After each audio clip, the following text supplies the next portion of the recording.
Greetings and salutations, friends, and welcome to part 2 of the Terra Invicta Guide, where today we are going to talk about how you actually play the video game, and the opening moves you may wish to make to launch your campaign. And the very first thing you need to do is to look at all of this and forget about it. Just forget about all of this. Mabumbu, Maki, Mengpo, Uranus, Neptune, Jupiter, Mars, hell, even the moon. All of this is irrelevant to you right now. Terra Invicta is a very large game, and I know that a lot of people struggle with even getting into it because they feel overwhelmed by the sheer scale of it. And it's easy to understand why. But Terra Invicta is actually a surprisingly approachable grand strategy game that will parcel out new challenges at a slow and steady rate, so don't feel overwhelmed. Instead, zoom on in and behold the Earth, which will be your playing board for the next, 10, 20 odd hours. You don't need to worry about the rest, just the planet, and how you are going to make sure that your ideology becomes the supreme ideology, puppeteering all the other various nations of Terra. And doing so will be your sole concern. Now, I won't lie to you, this, as you can probably tell from the length of the video, is going to be dense. There is simply no way to explain a game like this without it getting pretty dense. But we will take it step by step and explaining everything we do and all of the various ancillary values as we do so. And we will begin, of course, at the very beginning. We're not going to start talking about nations or armies or nuclear weapons or spacecraft or even the moon, our nearest satellite. Instead, we are going to talk about the instruments that you will be using to enact your will upon the world. Your councilors, your agents. You will begin the game with 2 that will either be selected randomly or be the agents you selected in the game setup. In my case, I have a celebrity and a diplomat. These agents can be fully customized over here with a ton of different animated portraits, both male and female. You can also change the sound of their voice as well if you so choose.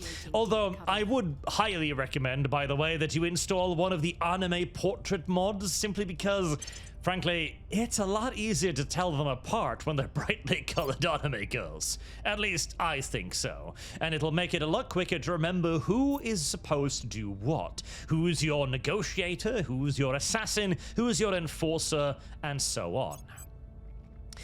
Let us begin then by breaking down all of the stats you'll need to know to utilize your agents to their utmost effect. You will have 4 primary windows: traits, attributes, monthly income, and missions. Out of the 4, the missions are by far the most important, as you can have an agent with the best stats in the world, but if they can't actually do what you want them to do, well, they're pretty worthless, aren't they?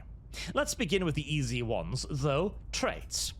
By and large, you can simply hover over a trait and see what it does, like extra income, for example, or extra persuasion in certain regions of the globe. It's all pretty self-explanatory, like plus 20 money and 1 influence. The only traits that you really need to look out for when recruiting agents are going to be 2 traits in particular, and that is Quick Learner and Striver. Now, none of these agents on offer here have these highly valuable traits. Quick Learner reduces the cost of leveling up an agent by 20%. As you can see right here, when we click the Augment button, it costs 20 experience points to add 1 ability score. And then there are some either cheaper or more expensive abilities, like adding Billionaire, for example, or Government.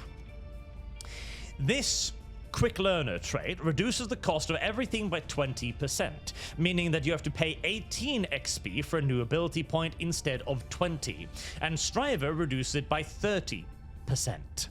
Over the course of a game that can last for hundreds and hundreds and hundreds of rounds, this is a massive advantage. And over the course of the game, you will most likely want to replace all of your councilors with the fast learner or the striver trait, because you're simply going to get way more points out of them over the long run. Another trait that you do want to look out for a little bit are things like Megastar, because they make it impossible for a character to go to ground, which means that that character will, worst case scenario, always be visible to your enemies, and thus quite vulnerable for getting assassinated. Now let's move on to attributes. Persuasion is your ability to talk people into doing what you want to do, and it is the single most important attribute early game as you seek to establish your control over the world, as it gives you access to control nation and public campaign, with control nations being used to outright seize control of countries and public campaign being used to make it more likely that you can seize control of those countries. So persuasion is your most important early stat, and in all due likelihood you will want to put your first experience points into yet more persuasion. Investigation is your ability to investigate phenomena or enemy agents. It will become crucial later on, especially for uses such as Crackdown, to make it easier to take over enemy control points, but we'll talk about that a little bit later. Espionage is your ability to carry out actions against other agents, things like assassinations, for example. It is also your ability to stay hidden from other agents. When another agent discovers one of your agents, they will check their investigation versus your espionage. So if your characters have a very high espionage rating, they are unlikely to be spotted by the enemy, meaning that a high espionage is very beneficial for not getting shot. Command is your ability to command conventional military operations or sabotage actions. This includes things like sabotaging the launch facilities of enemy factions or assaulting alien assets, both on Earth and in space. Administration is your ability to handle large-scale organizations, and it does two things primarily. One, it increases your global command cap, so how many nations you can control, and two, it determines how many organizations you can control. We'll get to organizations in just a second, but what you now need to know now is that if you have administration of 4, you will have an org capacity of 4. Each organization costs a certain amount of org point represented by their numbers of stars, so 1 star costs 1 org point, 2 stars cost 2 org points, and so on. Science gives you a bonus to your knowledge, and it also allows you to resist alien influence later in the game. You want to give pretty much all of your agents about 10-15 points in this, but that is way later on, and you'll know when you'll need it, when the alien starts mind controlling people. Security is your strength of, well, safety. It's the adeptness of your security detail, and it is primarily used to protect you against threats that have already been launched. For example, if somebody tries to assassinate your leader, the security score is what tries to prevent that. And apparent loyalty is apparent loyalty, not actual loyalty, mind you. In fact, this character has a trait called Pollyanna, which means that her apparent loyalty is always set to 25, which is the max value of any of these stats. Her real loyalty, however, could be anything from 1 to 25. If an agent's loyalty is too low, this could mean that they might turn on you or start leaking your secrets to other organizations, a big no-no. And the only way to find out your precise loyalty is to carry out investigation missions on your own councilors, which will, after a while, reveal their actual loyalty score. The way you rise a loyalty, or raise it, is by using the Inspire ability, which again relies on persuasion, which is why persuasion is so very important. The monthly income tab is self-explanatory. It simply tells you how much resources this agent generates. It is 20 money and 17 influence, and the mission tab is the most important. So, when we look at an agent that we wish to recruit, we have several options presented to us. This list of agents will regenerate about once a month or so. And we have one standout candidate immediately, Rupali Sunanda. Her persuasion is 9, which is great. She is also rich and a megastar, which will give me an increased bonus to both money and influence. And her inability to hide and her incredibly bad security isn't that big of an issue, because this early game, it is very unlikely that enemy actions will be using time to try and assassinate your characters. They will be wanting to secure the map first before they start worrying about messing with other people.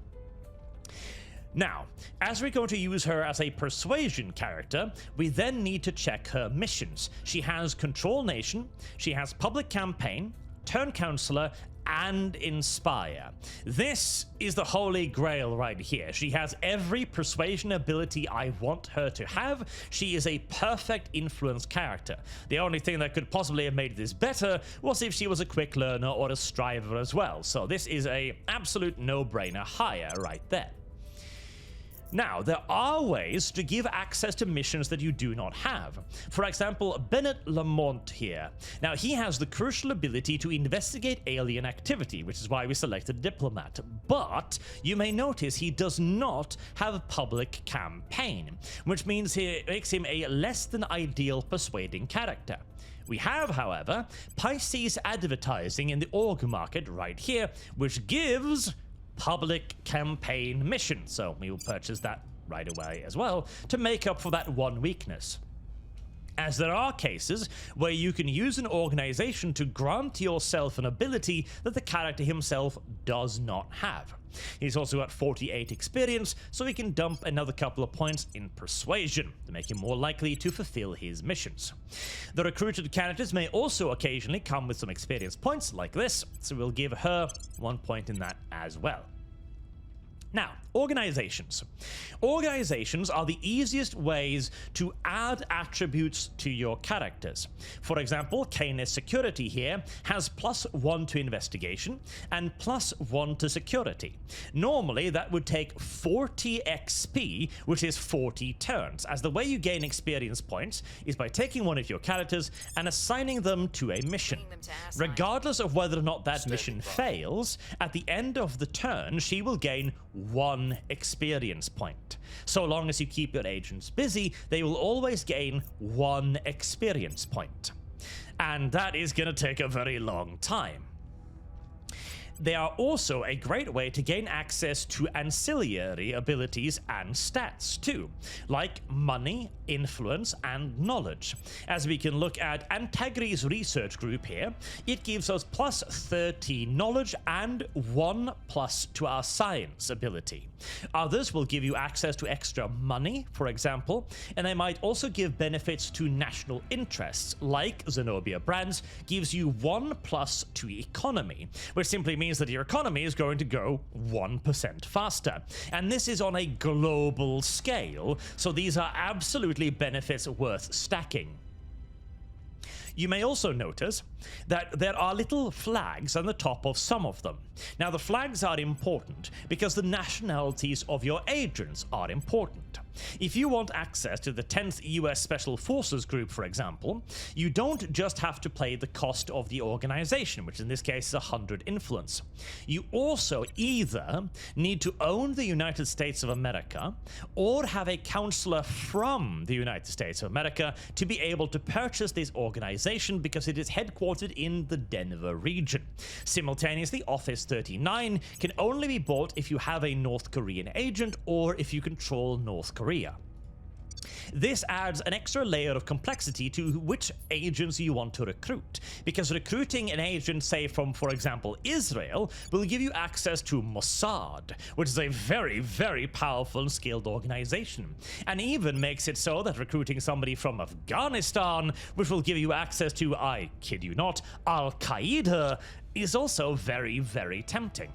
And recruiting agents from major powers like Russia or America will give you access to special bureaus like the CIA or the FSB, which are usually quite expensive but also really, really, really good.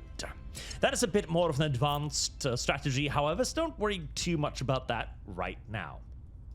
So, we've now gone over our agents. How are we actually going to use them? Well, Our immediate goal is to start taking over countries, because countries is the easiest way we gain access to things like research and money. We are going to be using a lot of research and a lot of money, and later on it will also give you access to armies, and armies are amazing because they allow you to take other people's stuff, a favorite pastime for humanity throughout the ages.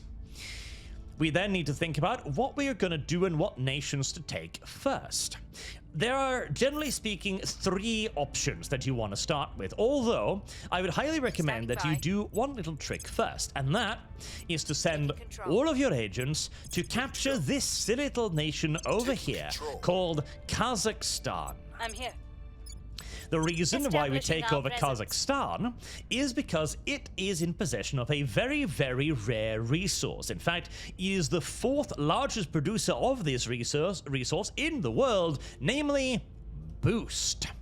Boost is your ability to put things in orbit, things like mining stations or orbital facilities, and you are going to be using a lot of it. And the earlier you get some of it, the quicker you're going to get into space. The quicker you get into space, the earlier you start mining space resources, which will be the single most important resources in the game. So getting into space quickly is very, very worthwhile. And, better still, Kazakhstan is a relatively small nation in which we are already very popular, making it easy to seize, especially for the Illuminati. You do want to get Kazakhstan out of its federation, mind you, as it is in a federation of the Eurasian Union, which ties you up to Russia. This gives Russia the majority of your boost, so once it's been a while, you can go to the Policy tab, and you will see an option here, Leave Federation. Once that is available, you simply want to get out ASAP. But a more long-term idea is what nation to seize. The obvious choice is the United States of America. It is the world's leading superpower for a very good reason. It has the largest economy, it has the largest army, it has excellent education, and will give you access to pretty much everything you want early game. Although, it is a nation undergoing some serious cohesion problems. Polarization. Polarization will give you a big negative modifier to just about everything, and you really don't want it under 5. You want to put this up at 5 or 6. Now, the easiest way to do this, as you'll need to know, is loads of welfare and loads of unity. That's the easiest way to fix this, because you want to lower inequality and raise natural cohesion. But that is the only real problem that America needs fixing. It has a ton of armies, and it has the most advanced armies on the planet, with their tech rating being Information Age 4.5. Compare this to a Chinese army of 3.9 or a North Korean army of 2.8. This number directly relates to how powerful the army is, and even a 0.1 point difference is quite significant. So a 4.5 army will absolutely annihilate a 3.9 army, and it won't even be hit by a 2.8 army. So America is the big stick. And because it has access to such powerful military and so much of it, it is also the best way to take care of alien invasions, as there are very, very, very few but the largest mass invasions that America can't fight off, at the very least initially. But taking America is really, really hard, because your ability to seize control over one of the command points, like the financial sector in this case, is dependent upon the size of the economy and the population. America, being one of the largest and richest nations around, means that it's one of the largest and most difficult nations to capture. Now, for the purpose of this guide, we will be capturing America, or showing you how to do so, but we can talk about the other options too. Another option is China. China is in certain ways more difficult to capture and in certain ways easier to capture. It will give you a better long-term economic base with a bit of a weaker military, and it does require a fair bit more effort to actually get into. But so long as you capture the neighboring countries, all of them, you can get into China surprisingly quickly, though it is a little bit of a gamble. Another option is Russia.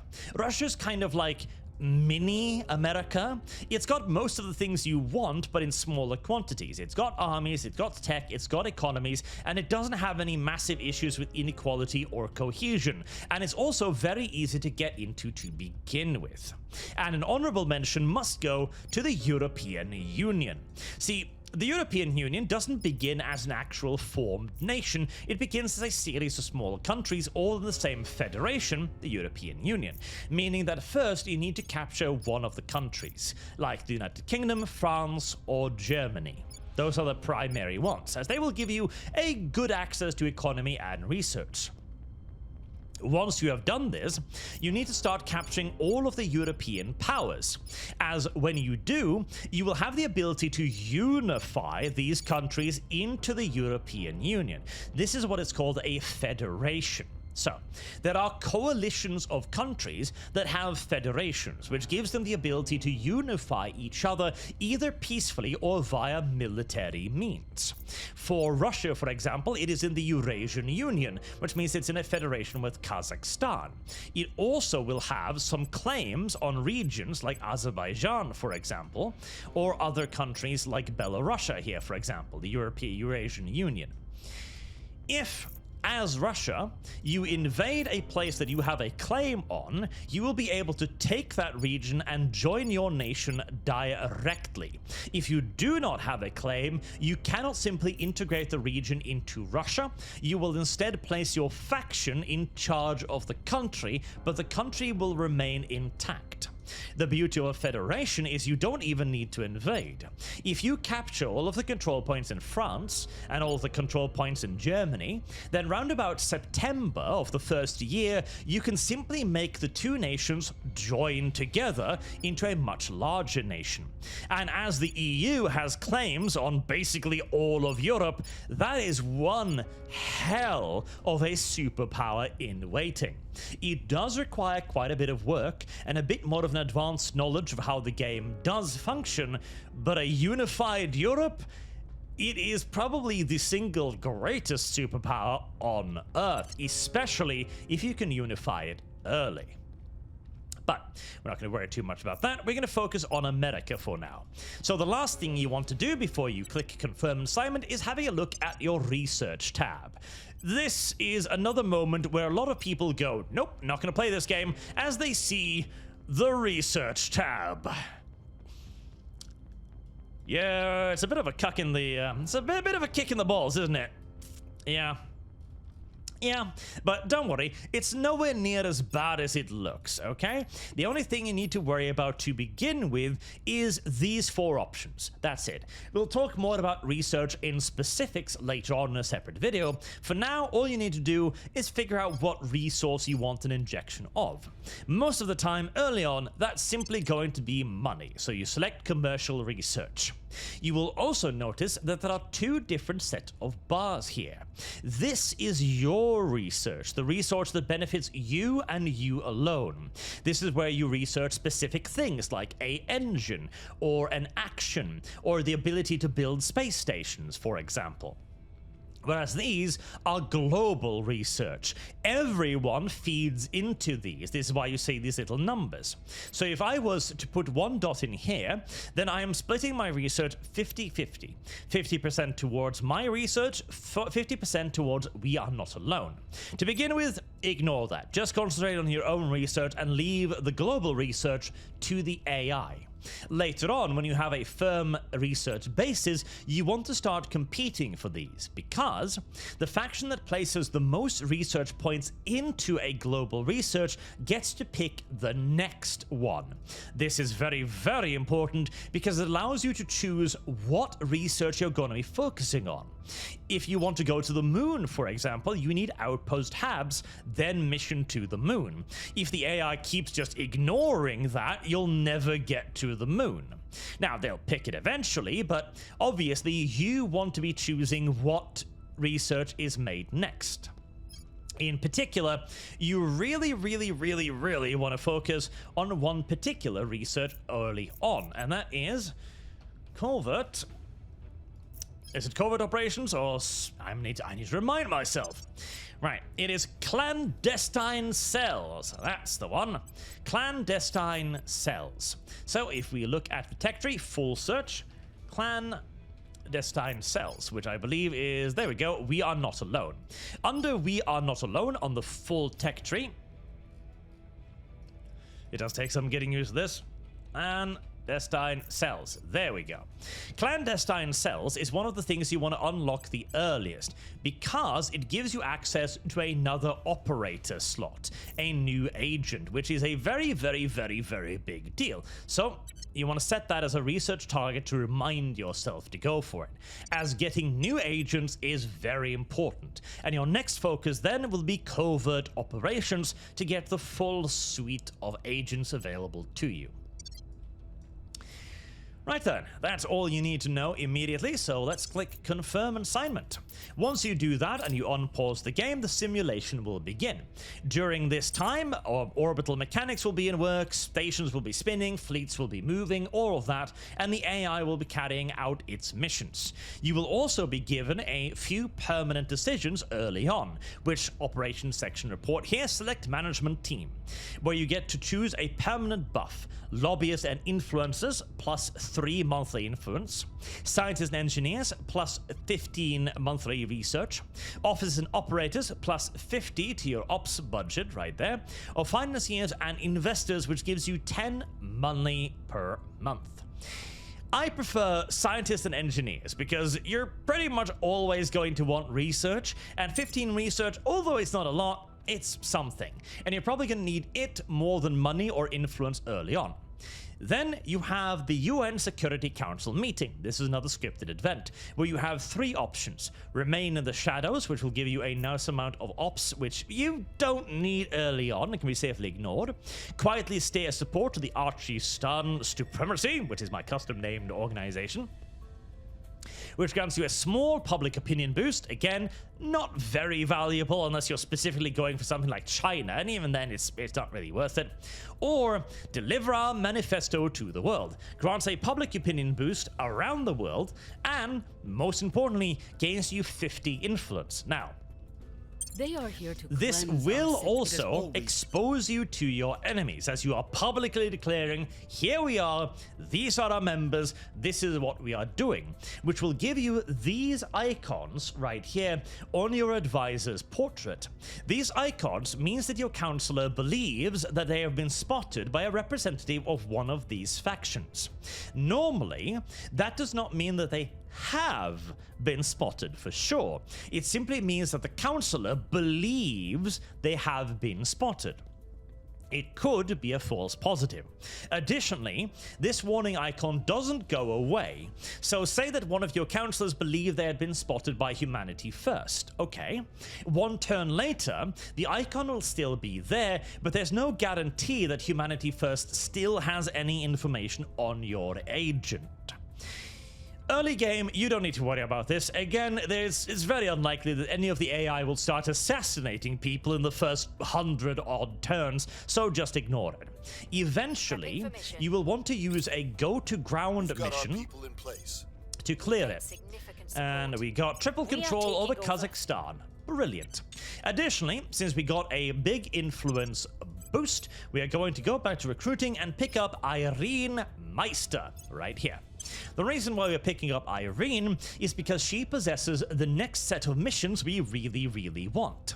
Now that we have 3 characters doing persuasion missions, taking over neutral nations, now we need somebody who can steal enemy nations, and to do that, you will require 2 specific missions. The first is Crackdown, and the second is Purge. They rely on investigation and espionage in particular. So that is the next set of missions that you absolutely want to acquire ASAP. Now we simply continue the turn until we arrive at the next orders phase. So this is, in essence, a turn-based game, until you start using, fleets and navies, in which case it becomes real time really quickly. Now, this woman, we don't need to worry as much about persuasion. What we want to care about here is we want to give her a point of investigation and a point of espionage, and start leveling these up until espionage is roughly the equal of her investigation. Having taken control of Kazakhstan, we are going to get ourselves a little bit of boost. We cannot carry out any leaving of the Federation just yet. You can simply click on the Policies tab, and you will see what policies are available to the nation at any given time. In this case, it's because we haven't consolidated control. I will consolidate control over Kazakhstan in 118 days. Once I've done that, I can start carrying out more official-sounding missions. For now, we are simply going to use her to defend interest.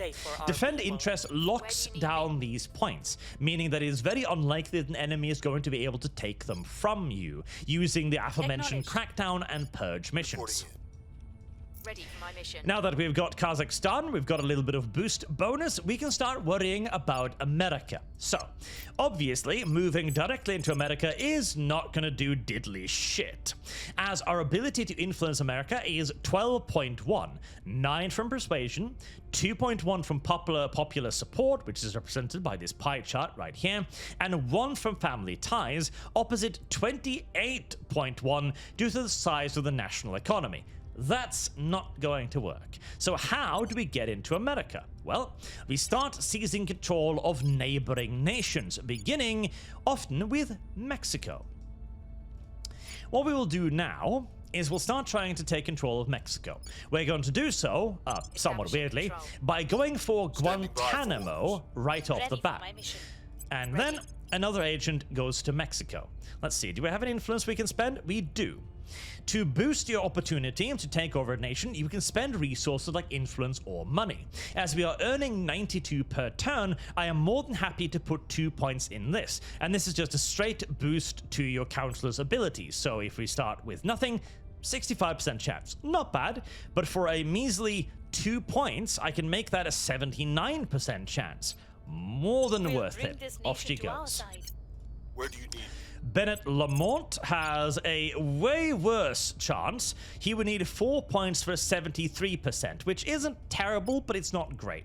What we're going to do instead is send him to Guatemala. There we go.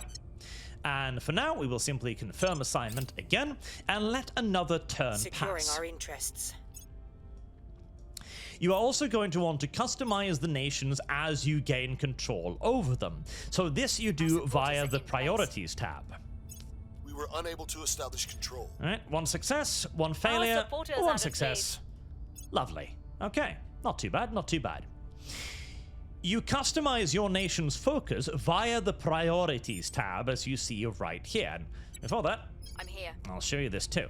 Now that we have a control point in Guatemala, we will have a slightly easier time beginning to take over Mexico. Because see here, control points in neighbors. This is why we're taking over Mexico. Because if we take over Mexico, we will gain a 3-point bonus in any operations in America, which is absolutely vital.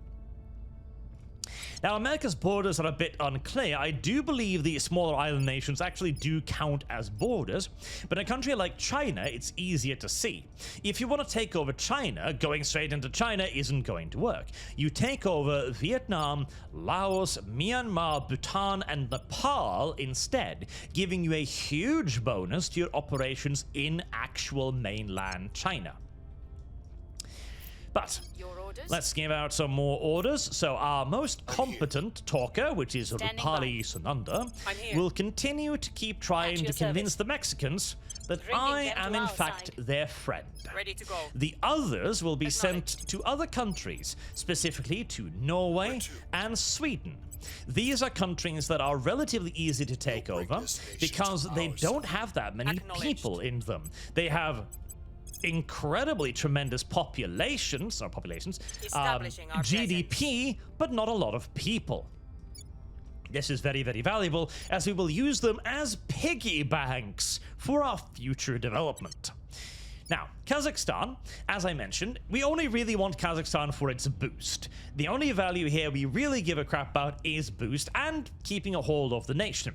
As you can see, the nation is increasing in strife. Strife is public unrest, and if it rises too high, there might be a coup in the nation, instantly getting rid of the currently sitting government, which in this case is us. So we're going to put a little bit of points into oppression, we're going to keep a little bit of points in unity to keep rising that up, and we're going to take some points out of knowledge. This will never be a major research point by any stretch of the imagination, nor will we care about welfare or environment here either, nor will we really care over much about funding. These are points that are better spent otherwise. We will keep 2 points in spoils. Then we'll take the funding out of the space program, simply keep everything in boost, everything out of the military, because we're not going to be using this as a military power anytime soon, and there we go. The way this works is each nation has a certain amount of points, which is your monthly investment points. The monthly investment point will be divided according to these percentages. So don't think, for example, that more green dots means that you're putting everything into that. No. This is what you need to look at. I am investing 33% of my investment points into increasing my boost ability. Every time I put in a total of 2 points, my boost goes up slightly. The more investment points, the quicker it is to grow a nation. In the case of countries that we are just capturing to exploit, well, again, the piggy bank plan is in full effect. You only really want to take particularly good care of nations that you want to grow big and strong. Otherwise, well, you just exploit the shit out of them. Our presence is Which we will growing. show you with Norway and Our Sweden in supporters a are in second. place. As beautiful. People in place. We succeeded on absolutely presence is growing. everything. Fantastic. Oh, trick is and not some to get aliens are wandering about space as well, as our allies, our friends across the globe, just finish some global technology. Now that we have a control point in Norway and Sweden, we're going to set that to straight up kleptocracy, where we're going to put all of our effort into governmentalized, institutionalized corruption. Because the spoils focus is literally just funding money out of the national treasury and into your treasury as quickly as possible. Spoils is something you want to use on countries that you don't give a shit about, that you just want to drain of resources quickly as possible, because, well, you don't necessarily care about countries like Norway or Sweden if you're going to move over to America. If their economy collapses, well, so what? So long as you got a good amount of cash out of it first, that's really all that matters. And for certain factions, like the Servants or Project Exodus, you want to actively be crashing everybody's economy because, well, either you're going to hand the Earth over to the aliens who don't give a shit about your GDP anyways, or you're going to leave for a different solar system. So again, shrug. What do you care? But for a country like America, you want to treat it a little bit differently. So let's look at these priorities themselves and explain exactly what they do. Beginning with economy. Economy is pretty self-explanatory. It allows GDP to go up, up, up, up, up. High GDP, good. Loads of GDP, loads of individual per capita GDP, good. This is a wealthy nation, and a wealthy nation will be able to put more funding into your pocket. It'll also keep people nice and happy, as a poor nation is rarely a happy nation. However, the economy should not be the primary factor because it doesn't rise that quickly. You'd prefer to have the economy basically just rising by a tiny little bit. Not too much, not too little, you just want a little bit of growth. Welfare is one of your most important focal points, which I know sounds a little bit weird, but it is, particularly for a country like America. America has high inequality and high polarization, or low cohesion more correctly. Inequality is simply created by having too much people in the hands of too few people, too much money in the hands of too few people. And you will reduce that by welfare, which will redistribute the wealth. You want your inequality to be low, because that will give you the least amount of negative modifiers. High inequality also screws over your cohesion, and cohesion is very, very important. It gives you a ton of negative modifiers. You do not, however, want your cohesion to be too high. You don't want China. You want it so that people are always afraid of what tomorrow may bring, but also hopeful that it might be better than yesterday. So a cohesion of around about 6 to 7 or 5 is ideal, and you want to keep it around there by increasing welfare and unity. These are your two most important scores. And once you've stabilized your cohesion, then you can focus more on economy and think like knowledge. Environment is exactly what you'd think it is.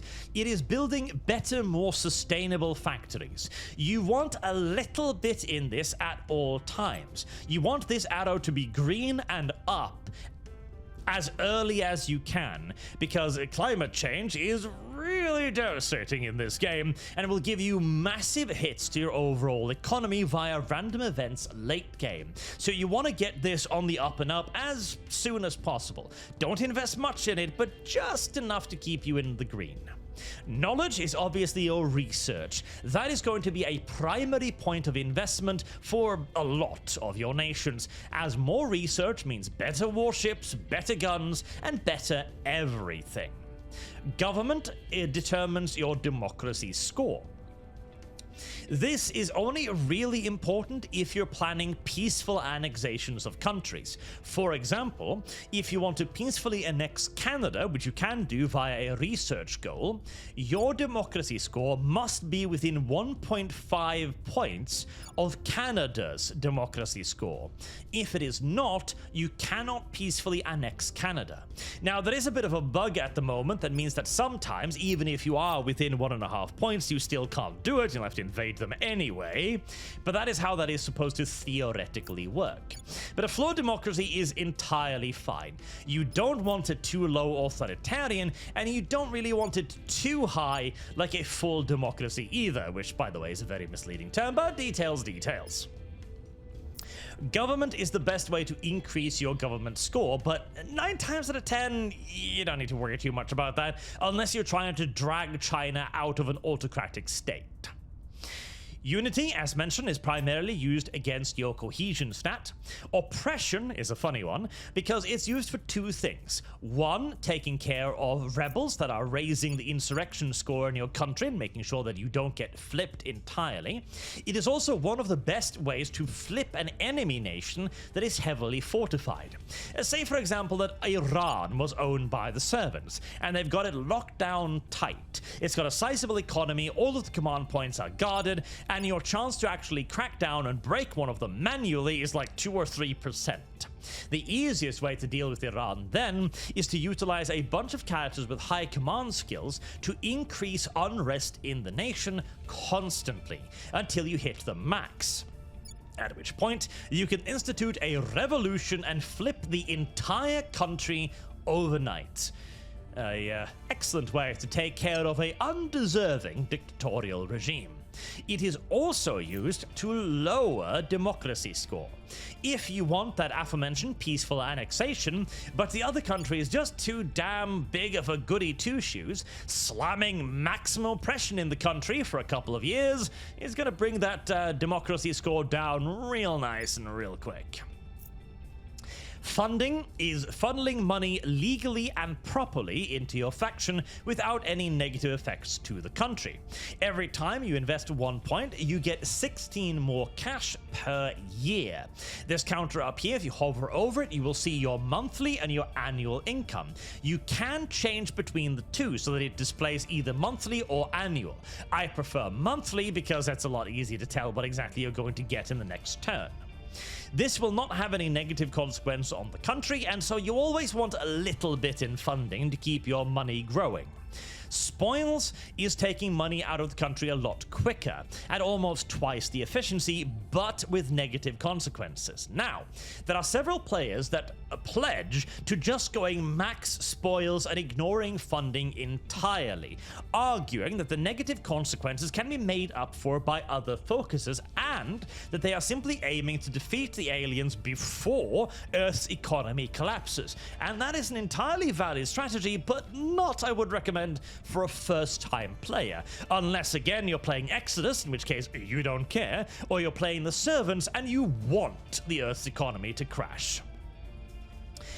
Boost, again, is the aforementioned ability to put things into orbit. You want loads of that early on, and eventually, once you have a load of boost, you want to basically almost entirely remove your focus and boost and focus entirely on mission control. Early on, however, you have no need to focus heavily on mission control. Only start focusing on that when you're beginning to run out of the mission control you already have to begin with. Military is what determines your military tech level. This is very important for your stick nation. Generally speaking, you will want to focus nations around certain things, like using China purely for economy, for example, or using the European Union purely for military, or using a country purely for research. In the case of military, you want to keep a maximum military investment at pretty much all times, as you want a strong, high-technology army to be able to take on any enemies and eventually the aliens. Build army is the opposite. This is actually creating a physical army on the map, as you can see here. Don't worry too much about that, because whilst armies will add to your unrest levels, as in they will suppress unrest, obviously, they cost money and they affect your economy negatively. Don't build armies until you need them. And generally speaking, if you've got 8 armies in America, that is enough stick to take care of basically anything. So you want a high-tech army more than you want many armies. You will also be able to build navies, which is also a priority point that is only available if you actually have a free navy available, which I don't know if any countries have at the beginning of the game. But for every army you create, you can also make a navy. This will give you a little anchor icon next to the army. That anchor icon means that your army can translocate over the ocean to somewhere else, because they're going to use the navy assigned to it. Additionally, if you are at war, the faction with the most navies can block the other faction's access to the ocean. Say, for example, the United States with its 6 navies is at war with China with its potential 4 navies. Since America has 6 navies and China only has 4, China cannot move troops overseas at all, which is very, very useful, but navies too cost a lot of money to maintain. And finally, you have nuclear weapons. There is practically no reason to ever build nukes, because nukes do massive damage to the economy. The only reason you'd ever want to create a nuclear program is if you are a nation that you're going to build up later that is in danger of being invaded. Say, Iran, for example, being afraid of America. Getting one nuclear bomb in Iran will make it far less likely that the AI will invade you. And the reason for that is that nukes are really, really powerful. Way more powerful than they are in reality. If you detonate a nuke in a region, it will destroy all armies in that region, or damn near all. It will wipe out the entire US army in a single attack, all 6 stacks, or maybe it'll leave 1 barely alive. And this will continue until very late game.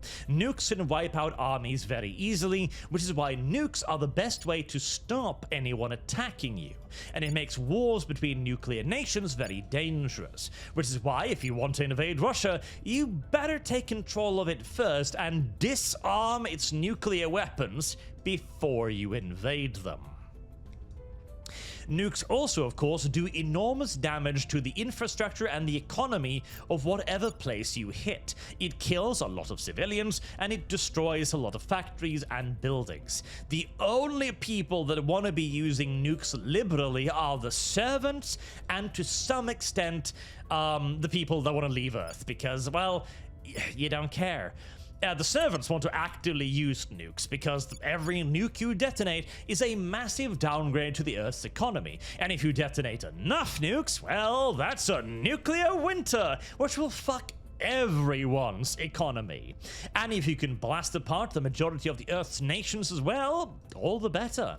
It is entirely a functional strategy as the servants to seize Russia, declare war on everyone, and then simply nuke every country in fucking Europe one by one, every nation, every continent, every place, simply just to donk the economy into the ground. Nobody else wants to do that, though, because this is all money that you could be earning instead of simply making it go, you know, kablooey. And in most cases, you're gonna have plenty of nukes to begin with. You're not gonna be using 28 or 30 nukes anytime soon, either. That, then, is an explanation of your priorities right there. You do also have a further policy window, which is primarily for things like declaring war, granting independence, disbanding armies, or unifying federations. Now, granting independence is an interesting thing, because in some cases, if you're playing as the servants again, you might want to break up superpowers, and there are researchers that allows you to invent new countries, like the First Nation, which is the Indians in America. If you research that, you can force America to cede a bunch of Indian territory off to the Indians, which will severely weaken the United States. Alternatively, you can also research the opposite, which gives America first claims on North America, then claims on, well, North America in its entirety. Everything from Panama and upwards is all in the US sphere of influence, including Greenland, of course. This isn't a way to make certain nations a lot more powerful, like the European Union, for example. You also have the African Union. Now, I would not recommend starting in Africa for anyone but the most expert of players, but you can theoretically unify pretty much all of Africa, which will become an enormous superpower if you do. But God help you. The road to that is gonna be long and thorny in gosh darn deed. We'll be running this place in no So, time. let me show you a little bit more about what you're going to be doing now. Now that you understand generally why you're doing things, for what goals, we are going to continue taking control over Mexico by using our agents and our decent supply of influence points to give us a good chance to do so. To our side. We can. There we are. We are going to continue taking over Sweden and Norway. That was 100 more money. Excellent. We are going to do the influence one next. And now that we've got an injection of money, we can see if there are any more organization we want. Oh, and right off the bat, there's an excellent one there. Stratos Strategies, which gives us 1+ persuasion. Fantastic. Pick that up. Zenobia Brands gives me 18 money. Sure, absolutely. Why not? And we've got one here that gives me plus espionage, which would be perfect for my future spying lady. There you go. Hopefully that will result in us gaining control over the remaining control points in Mexico. We've got a pretty good chance of doing so. Our presence is growing. There we go. To take control. We failed in Norway. Our supporters are in place. Succeeded twice in We've got Mexico. our people in place. Excellent. Now that we have all of the control points in Mexico, you can begin to see the plan to take over the United States begin to manifest. Also, remember, kleptocracy. The Swedes and the Norwegians exist solely to be stolen from. That is the only reason they exist. Now, with Mexico secured, we can have a look at America again. And you can see now, suddenly, we've gone from 0 to 1% chance because control points in neighbors +3. Now, 1% is not enough to do anything, but if you look at the public campaign, 75%. The next step to begin taking over America, again, making sure that you take over the Scandinavian countries so that you have a slush fund to drag resources from, is to begin running public campaigns in the US, spending a little bit of money to make sure that you've got a good chance of success. And with our Scandinavian piggy banks under operation, we should have plenty of cash to spend. The public campaigns is meant to increase the public opinion in our favor, as public opinion is the single biggest bonus you can create with your agents. We've moved the needle. As we go from 7% support to 19% support. You can also now simply click permanent assignment, and your agent will repeat that mission again and again, however many times it takes to secure the nation. And more money. We're gonna need it. We're gonna burn through quite a bit of it. We're taking over.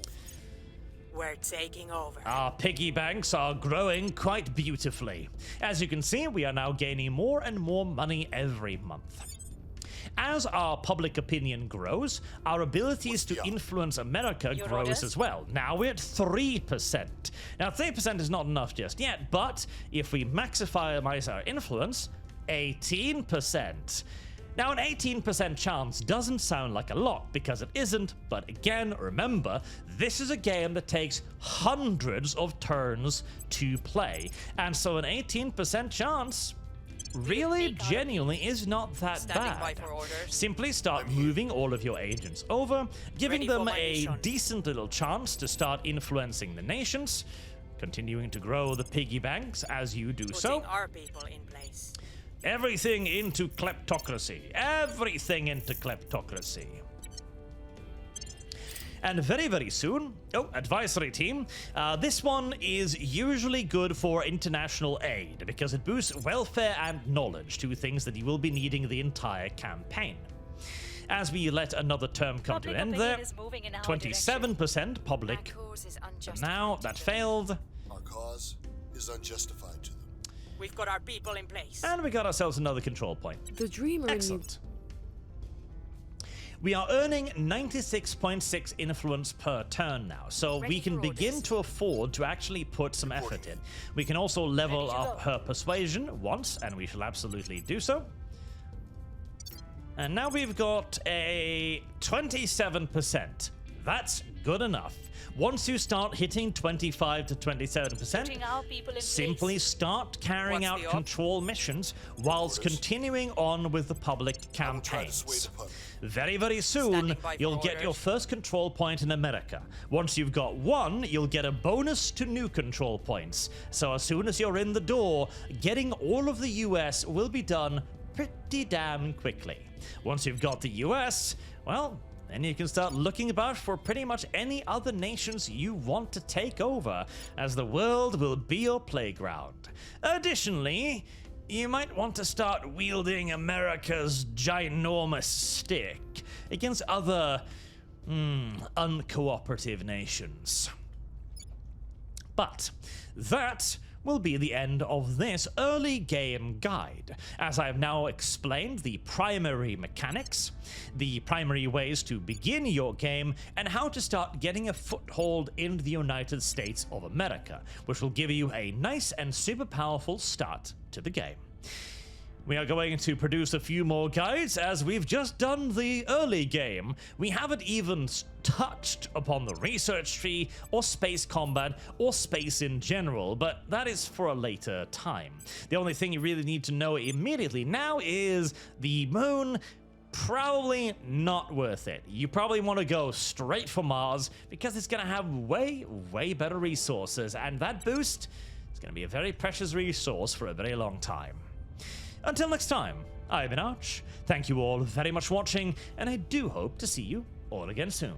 Till then, have a good day.